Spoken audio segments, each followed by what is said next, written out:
E aí, minha gente, tudo bem? Como é que vocês estão? Ótima sexta-feira para todo mundo. Aliás, uma sexta-feira que é melhor ainda para alguns torcedores, né? A gente deixa o destaque aqui pro Fortaleza, torcedor do Leão, deve estar sorrindo à toa. O torcedor tricolor paulista deve estar um pouquinho feliz, assim como o torcedor do Internacional ou do Fluminense, talvez não esteja tão feliz. Deve estar até um pouquinho na bronca com a arbitragem, enfim, né?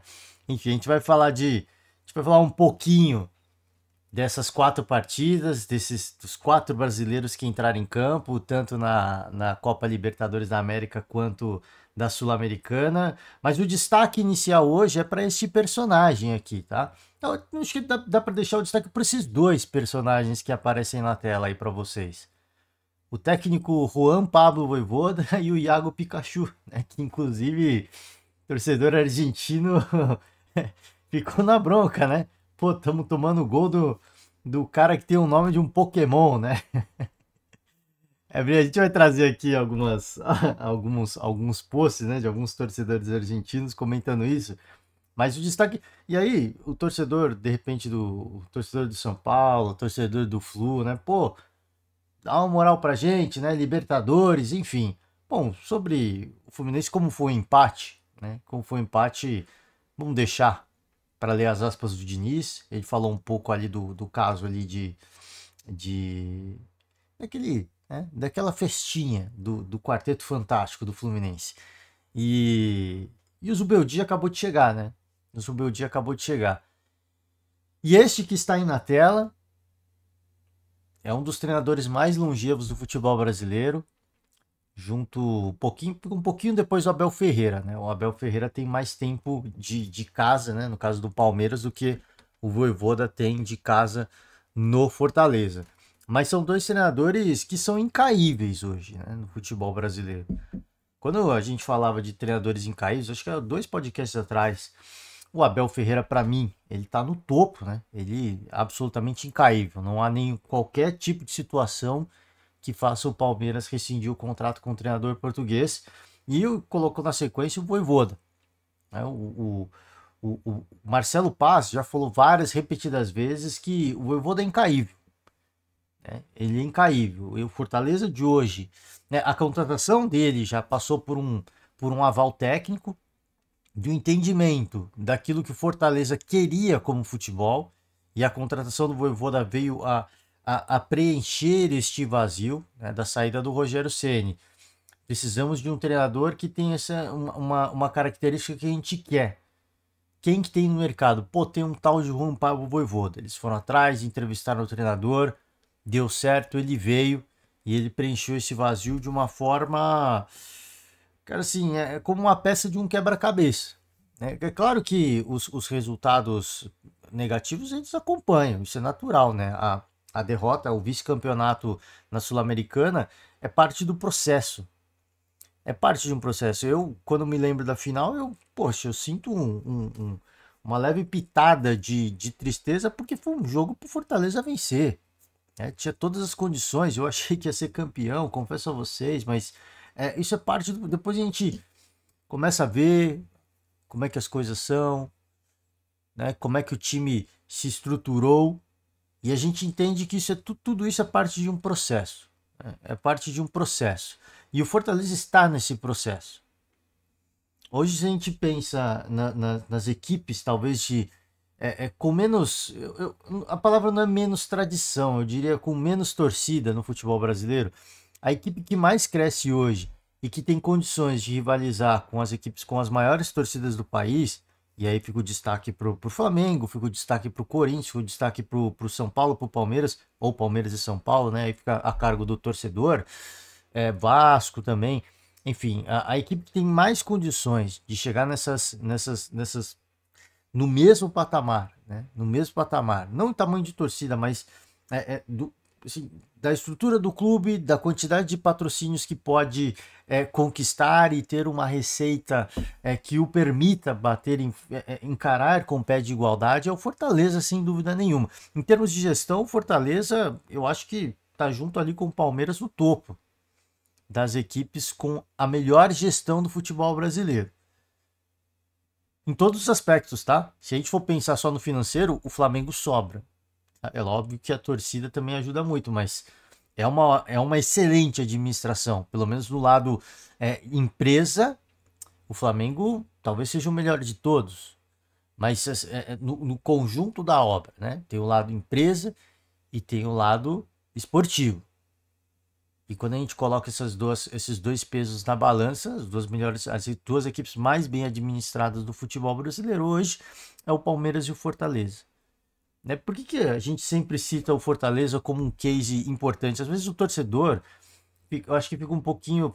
Cara, por que todo mundo só fica falando de Fortaleza? Gente, eu não sei se você que nos ouve, né, de repente teve a oportunidade de viajar pro Nordeste. Eu nunca fui pro Ceará, nunca fui pro Ceará, mas já fui para a região ali do Nordeste, né, do Rio Grande do Norte. E é uma viagem longa. É uma viagem longa. Não chega a ser desgastante, mas é uma viagem longa, é de algumas horas, né? Não é uma viagem de 1 hora, como é um voo daqui para o Rio de Janeiro, por exemplo. É um voo de 3 horas, pelo menos 3 horas, acho que mais, né? É por aí. Isso falando de São Paulo para Fortaleza. Em Fortaleza, né, se a gente pensar, é um polo importante na região nordestina, mas pro mundo, né, para voos internacionais, a logística é um pouquinho mais dificultada, né? Porque é a quantidade é a oferta e a procura, né, gente? É a tal da oferta e da procura. Então, quantas pessoas vão comprar voos que vão sair de Fortaleza e vão para, sei lá, Buenos Aires, né? Que vão para La Paz, que vão para Lima, no Peru, enfim. Eu estou pensando só no continente sul-americano porque a gente pensa nos torneios continentais. É mais difícil.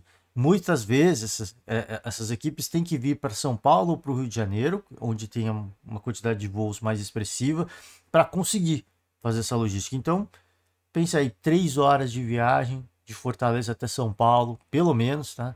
Todos os trâmites burocráticos da região do aeroporto, né? Que a gente já citou ontem, por exemplo, o caso quando a gente falava de Flamengo.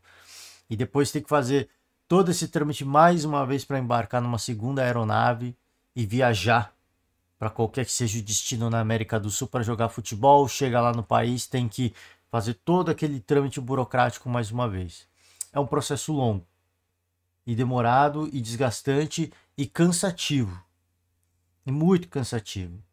Então, quando a gente exalta o trabalho do Fortaleza, assim, é um trabalho que ele cobre várias facetas.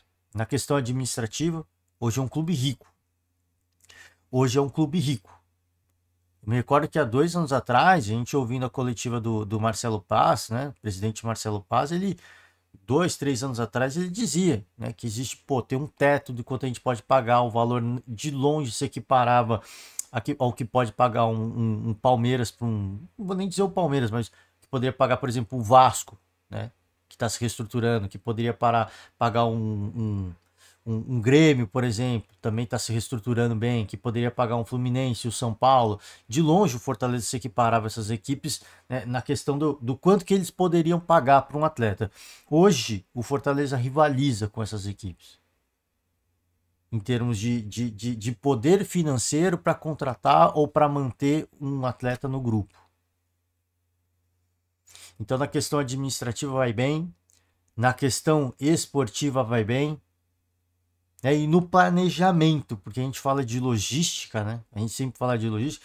Então, este é um case de sucesso. E este é um treinador que, assim como o Abel Ferreira, ele é um pouco menos exaltado, obviamente, porque o Abel Ferreira é um colecionador de títulos e é treinador de uma das equipes com maiores torcidas do Brasil, uma das maiores torcidas do Brasil, está em São Paulo, então o destaque, o holofote, ele é natural, mas muitas vezes este treinador aí fica um pouquinho na surdina ali, né? Fica um pouquinho ali nos bastidores, mas ele é um protagonista também. O título não tem jeito. As conquistas são soberanas. É elas que consagram. Mas o caminho, o processo, isso é fundamental. o Palmeiras chegar onde chegou hoje foi um longo processo de mais de 100 anos de história. De mais de 100 anos de história. Estando na capital paulista, conquistando milhões e milhões de torcedores e se tornando o que é hoje, né? Quanto mais torcida, mais fácil para você chegar, porque tem um mercado consumidor importante. Por isso que quando a gente sempre fala do Corinthians, pô, se o Corinthians parar, sentar, pô, vamos passar 2 anos difíceis. 2 anos, eu não tô pedindo, acho que não é pedir muito, né? Ficar 2 anos, mas assim, com o tamanho dessa torcida, o potencial é gigantesco, né? É gigantesco. Você imagina todo o processo que teve o Fortaleza. E nesse caminho tivemos Rogério Ceni, né, um técnico que também foi muito exaltado, importantíssimo na história do clube, e este Juan Pablo Vojvoda, que para mim, eu acho que é difícil falar, né? É difícil falar. Eu não tenho muita proximidade com Fortaleza para falar se ele é o maior treinador do Fortaleza ou não, ou se o Rogério foi o maior ou não. Mas colocando no patamar do Rogério, o que ele fez, o que ele ajudou a equipe a se tornar, se na questão da infraestrutura, que é algo muito reforçado pelo Marcelo Paz, por exemplo, a importância do Rogério Ceni nessa reformulação do Fortaleza se tornar o que é hoje. Se a gente colocar esses dois treinadores juntos, eu acho que o Vojvoda hoje ele consegue superar o Rogério Ceni. O Rogério foi muito importante para uma etapa, por uma fase do clube, mas o Vojvoda é o treinador hoje. E o que ele consegue hoje, e os 4-2 para cima do Boca Juniors, não é qualquer coisa, cara. Não é qualquer coisa. Hoje a gente olha um gigante do continente sul-americano, que é o Boca Juniors, foi simplesmente amassado por uma dessas equipes do futebol brasileiro e sul-americano hoje, com os maiores potenciais de crescimento. Tá numa crescente assim, o Fortaleza só tá na crescente. Mas perdeu o título estadual. Gente, acontece. Né? Ter projeto, ter treinador, ter jogador não significa sucesso esportivo. Não significa. Senão, o Fluminense não teria conquistado a América. Teria sido ou o Palmeiras ou o Flamengo mais uma vez. Não é só, não é só porque você tem, de repente, os melhores jogadores, o melhor treinador, né, a melhor estrutura, a melhor folha de pagamento. Isso não significa que o título vai vir. Isso é um passo a mais que se dá. Isso é um passo a mais na construção. Isso te coloca mais perto. Mas isso não se traduz em... E isso não significa também que o projeto é uma porcaria. Que tudo tem que ser desfeito. O que a gente pôde ver, a gente teve a oportunidade de ver na quinta-feira, na noite da quinta-feira, é que, cara, existem gigantes no nosso futebol. E quando o Palmeiras vira o jogo para cima do Del Valle, você fala, cara, a camisa pesa. E a camisa do Boca, ela pesa e ela vai sempre pesar. Ela é pesadíssima. Mas com o passar dos anos, com o passar do tempo, as tradições que lá existiam, elas vão continuar existindo. Mas com novas histórias, com novos personagens, novas tradições vão surgindo. E novas camisas vão ganhando peso. E o Fortaleza é uma dessas camisas. Tá? Fica o destaque aqui para vocês. Desculpa pela longa reflexão. TV Leão Novibet, fazendo convite para você se inscrever no canal, né? Obviamente, que é aquele nosso tradicional convite. Curtir o vídeo. Ouvir a coletiva do Vojvoda, não é longa. Questão de 11 minutos, são 24 minutos, né? Tem um tempinho ali e tal, mas é uma coletiva razoavelmente curta, não é tão longa assim. Então, faço convite para você ouvir as coletivas do Vojvoda. Eu gosto muito, sempre repetidamente falo aqui. Gosto muito das coletivas do Vojvoda. Ele nunca se exalta, né? O Vojvoda tem um tom nas coletivas que é impressionante. Ele nunca se exalta. Ele tá sempre num tom sereno. Quando é injustiçado pela arbitragem, é perguntado, não vou falar sobre isso. É impressionante, cara, assim, o quanto que ele tá focado no trabalho. Não no jogo de hoje, que pode ser que não tenha dado certo, mas esse já deu, já tá focado no outro trabalho, pô, hoje fomos prejudicados, amanhã podemos ser auxiliados. É mais ou menos assim a cabeça do Voivoda. Ele não fica, ele não fica se, ele não fica se castigando por coisas que já aconteceram. O que aconteceu já aconteceu e a vida segue, né? O trabalho continua. Bom, vamos trazer aqui, a gente não vai ver o coletivo do Voivoda, obviamente, já chegamos a 15 minutos de podcast, passar por alguns resultados. Cerro Porteño 0, Fluminense 0, Barcelona de Guayaquil 0, São Paulo 2, gol do Caleri, teve gol do Alisson, mas apesar do resultado e da estreia com vitória do Zubeldia, não foi um jogo fácil, São Paulo sofreu um bocado e talvez não fosse Rafael, o resultado poderia ter sido outro, hein? Então existem coisas, reflexões importantes, treinador com outra pegada, sim, enérgico, se movimenta bastante, pô, show de bola, legal, mas, cara, em questão de alguns dias de treino, isso significa nada em termos de trabalho do Zubeldia, tá? Vambora. Vamos de Sul-Americana, Fortaleza 4, Boca Juniors 2, Delfim 1, Internacional 2. O Internacional venceu o Delfim, teve gol do Wesley e teve gol do Borré de pênalti, tá? Vamos lá, vamos para a tabela. Concluída a terceira rodada, a segunda rodada, a terceira rodada no caso, né? Concluída com sucesso. Fluminense líder do grupo A, 5 pontos, seguido de perto de Colo-Colo e seu Porteño. São Paulo aqui, segundo colocado do grupo B. Grupo do Tajeres. Grupo C a gente já tinha passado, né? O Grêmio tá na lanterna, mas o Grêmio e o Botafogo na lanterna, mais próximos, os dois grupos muito semelhantes, né, em termos de pontuação. Muito semelhantes não, iguais, né, em termos de pontuação, né? Mudam os outros critérios. Grupo E, o grupo do Flamengo, Bolívar lidera. Flamengo com a derrota fica na segunda posição. O Palmeiras lidera o grupo F. O Atlético Mineiro sobra no grupo G. E no grupo H o River Plate também está sobrando, tá? Sul-Americana, vamos de os grupos das equipes brasileiras. Deixa eu pegar. Cruzeiro aqui em terceiro colocado. Internacional segundo do grupo C, empatado com o Belgrano. O Fortaleza, líder absoluto do grupo D, 100% de aproveitamento, uma grande vitória para cima do Fortaleza. Atlético Paranaense também sobrando no grupo E. Grupo do Corinthians, terceiro colocado. Argentinos Júnior lidera, o Racing é o segundo, o Corinthians está na cola, né? Tá bem perto, o Cuiabá o segundo do grupo G, o Bragantino é o segundo do grupo H, tá? E o Luceiro aqui, 4 gols. A gente vai destacar algumas coisas do Fortaleza ainda, tá? Passar pelas notícias esportivas. Fernando Diniz diz que foi inadmissível, né, o ocorrido com o quarteto, fantástico, que sirva de correção.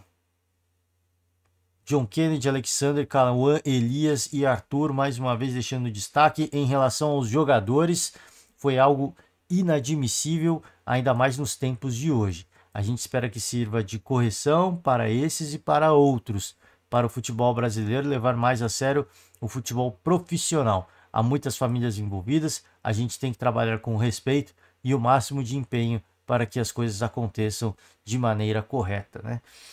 Olha, que legal, hein, Fernando Diniz? Em relação aos garotos, a gente não tem uma previsão, isso é uma coisa que a gente vem conversando no dia a dia. Olha aí o Fernando Diniz, hein? Olha aí, eu achei que ele ia falar que o futebol é um mundo cruel, mano. O futebol é um mundo muito cruel, não. Né? Não, agora ele não quis passar pano, não. Que momento, hein? Mas não vou aplaudir, não. Eu ia aplaudir se ele falasse que seria muito cruel, porque os caras não podem curtir a vida, né? Ganham dinheiro, trabalham duro, não pode ter uma folguinha, né? Aquela fugidinha. Então não vai ter aplauso pro Fernando Diniz, não. Trago as aspas do Diniz com muito desgosto, inclusive, tá? Com todo respeito. Mais que planejamento, a gente tem pensado muito sobre a sequência de jogos. Você nunca consegue cumprir o planejamento de forma integral. Hoje já teve a baixa do André e a gente não sabe quanto tempo ele vai ficar afastado, como os jogadores vão reagir. Ontem a gente treinou em um campo todo enlameado por causa da chuva. Fora as viagens, os campos de treinamentos, os jogos. Aqui, pontos importantes citados pelos Diniz, como eu sempre digo, né, das longas viagens desgastantes que as equipes passam quando vão jogar não só no Brasil, mas nas competições internacionais. Né? Condições adversas, situações climáticas, altitude, campos ruins e por aí vai, né? E por aí vai. Desfalques, jogadores que se machucam. tudo isso faz parte. O Fluminense teve as suas oportunidades, também sofreu um bocado. Aliás, o Fábio teve que fazer uma defesa praticamente a queima-roupa ali, né? Acho que o empate saiu como lucro pro Fluminense. Eu acho que saiu como lucro. E do outro lado, o Jean, né? O goleiro ex-São Paulo, né? O goleiro do Cerro fez defesas importantes também. Uma partida que as duas equipes poderiam ter saído vencedoras ou derrotadas. O empate ficou de bom tamanho. Eu digo que o prejuízo poderia ter sido maior e que o Fluminense tem que até, de repente, agradecer o empate, porque acho que o lance mais contundente foi do Cerro Porteño, né? A defesa do Fábio dificílima ali, uma cabeçada queima-roupa, né? É impressionante o reflexo desse cidadão, né? É um guerreiro imortal, o famoso Highlander, né? É impressionante, quanto mais o tempo passa, parece que mais o cara fica gigante, né? É impressionante. Pode ter, de repente saiu no lucro, tá? Por isso que eu digo que o Flu saiu no lucro. Bom, teve o PC Oliveira, todas as notícias do GE, tá, gente? Esquecendo de deixar os créditos, mas o PC Oliveira chega. Vamos dizer aí que o Fluminense não saiu no lucro, não. O empate foi de bom tamanho, poderia ter sido melhor, né? Porque o Fluminense, quem de fato balançou as redes, né? Teve o Arias, né, chegou a fazer um gol, mas a arbitragem anulou. Tá aqui, né, o lance, o momento. Que a bola supostamente bateu no braço. Eu não tenho convicção. Tem uma imagem que parece que bateu muito, tem outra imagem que não fica tão evidente. Também não procurei destrinchar o lance em muitos detalhes, mas o PC analisou aqui. Gol legal, foi mal anulado. O conceito de imediatez é quando o próprio jogador faz o gol. Foi um toque acidental e a bola não entrou diretamente. Não bateu no braço dele e entrou no gol, no caso, tá? Foi gol contra. Então, a ação não foi deliberada. O braço estava em posição natural, tá próximo ao corpo aqui. Ele não, ele inclusive deixa o braço o máximo que dá junto ao corpo, né? Que é o posicionamento, a, a postura que a gente espera de qualquer jogador dentro da grande área, né? Mantém o braço próximo ao corpo, apesar de não ser o PC fala que é um movimento natural, né? O braço estava em posição natural. Não é natural, né? Os atletas deixam, e não estou falando que é infração isso, os atletas deixam o braço junto ao corpo intencionalmente para que não haja nenhum tipo de infração, né? Então é mais difícil ainda, né? Porque você precisa dos braços para gerar equilíbrio, impulsão no movimento. Ele fica com o braço junto ao corpo, ele força essa posição que não é natural, justamente para que não haja nenhum tipo de infração, né? Então eu não, então, concordo com você aqui que não houve ganho, tá? Não houve ganho. Não sei como é que tá essa questão do braço na mão, como é que a Conmebol colocou o critério, como é que eles orientaram a arbitragem, tá? Se fosse um defensor, não seria pênalti. De fato, não seria pênalti, mas algum tempo atrás houve uma mudança, né? No próprio futebol brasileiro também. Uma mudança, não na regra, mas na orientação. De que a bola no braço e gol, em qualquer situação. Aconteceu, a bola bateu no braço, anula, para não ter ambiguidade. Para que o árbitro de vídeo não fique revisando por horas e horas e horas, debatendo o lance, um falando que o lance foi natural, o outro fala que não foi movimento natural, que o adversário forçou o movimento do adversário, que colocou o pé para tomar o contato, né? Como aconteceu, né? No jogo do Vasco e do Grêmio, que o cara colocou o pé para tomar o contato, né? As coisas da vida que a gente ouve. Ou que o cara tá no movimento natural, então ele pôs a bola embaixo do braço, porque ele estava em um movimento natural de retirar o braço da equação, mas né, ele pôs a bola embaixo do braço. Isso é normal, né? Então, para evitar esse tipo de lance, o que é a orientação? Não sei como é hoje, eu digo no passado. Qualquer bola na situação de gol, tá? Situação de gol de ataque, qualquer bola no braço, o gol é anulado para evitar a ambiguidade. Então eu não sei qual que é a orientação hoje. O PC provavelmente sabe qual que é a regra, né? A regra de fato é questão da intenção, mas como é difícil de avaliar a intenção, a orientação, né, ela muda. A orientação, o critério, tá? Critério, existe uma regra, essa não muda, que é a coisa assim, se há intenção, se é um lance, se o cara deliberadamente coloca a mão na bola para evitar o gol ou para evitar a ação do adversário, qualquer que seja, essa é a regra, né? Essa é a regra, mas é temporada após temporada muda-se a orientação, os critérios, né?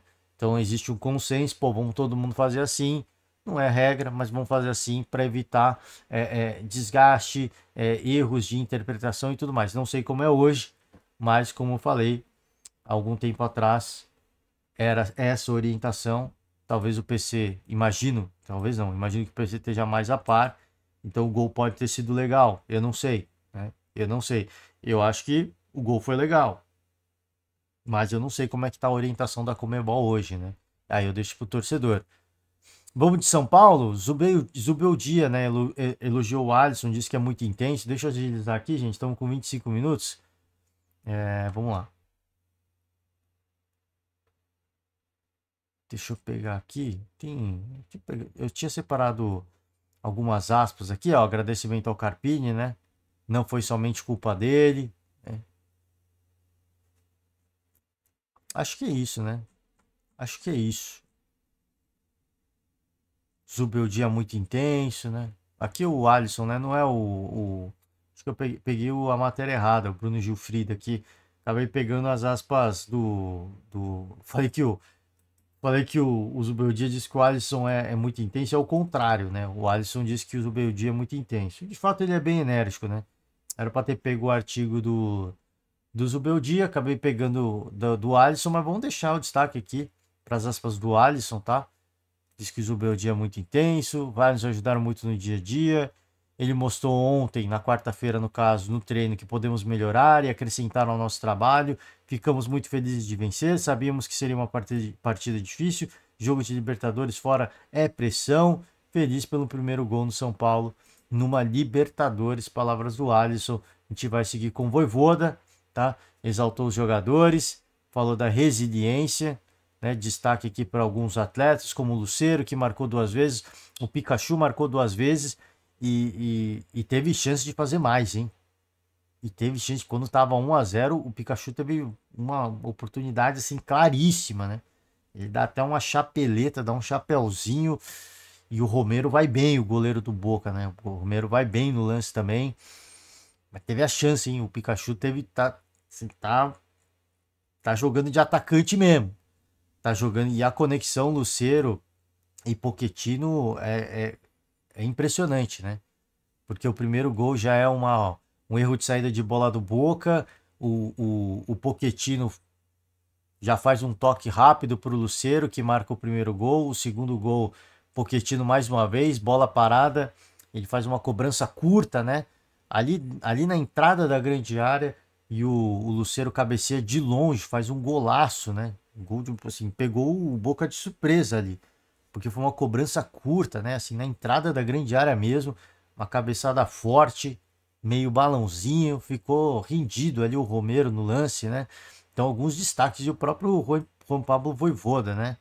Quero agradecer aos jogadores, eles merecem, trabalham para isso. Fizemos uma partida equilibrada no primeiro tempo, nos 15 minutos nossa pressão funcionou. Depois do gol, eles tiveram uma posse de bola e chegaram a converter. O Boca cresceu bastante mesmo depois do gol de empate. No segundo tempo, matamos o jogo com os gols e fazendo um jogo ofensivo muito efetivo. Aproveitamos bem essa possibilidade. É, né? Uma coisa que a gente exalta no trabalho do Vojvoda, o quanto que ele projeta, ele preconiza esse futebol ofensivo.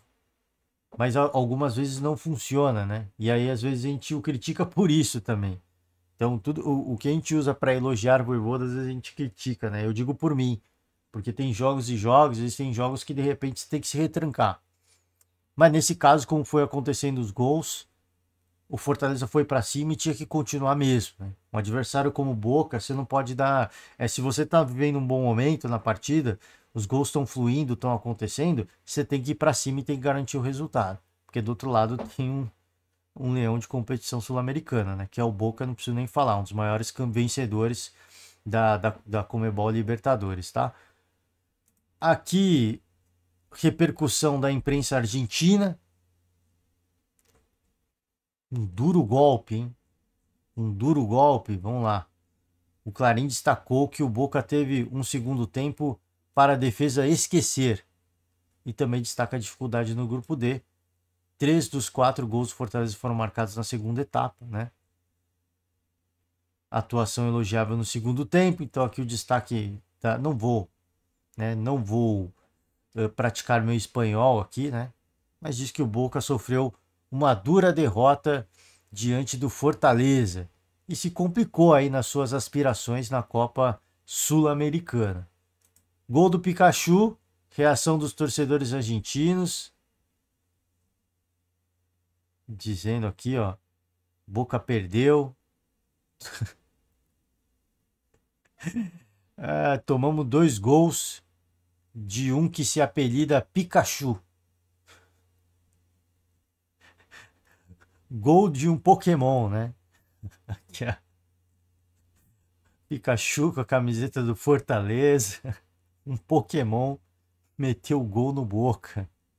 O torcedor aproveita para fazer a sua casquinha, né? Alguns com tom de desabafo, outros, obviamente, em tom de deboche, né?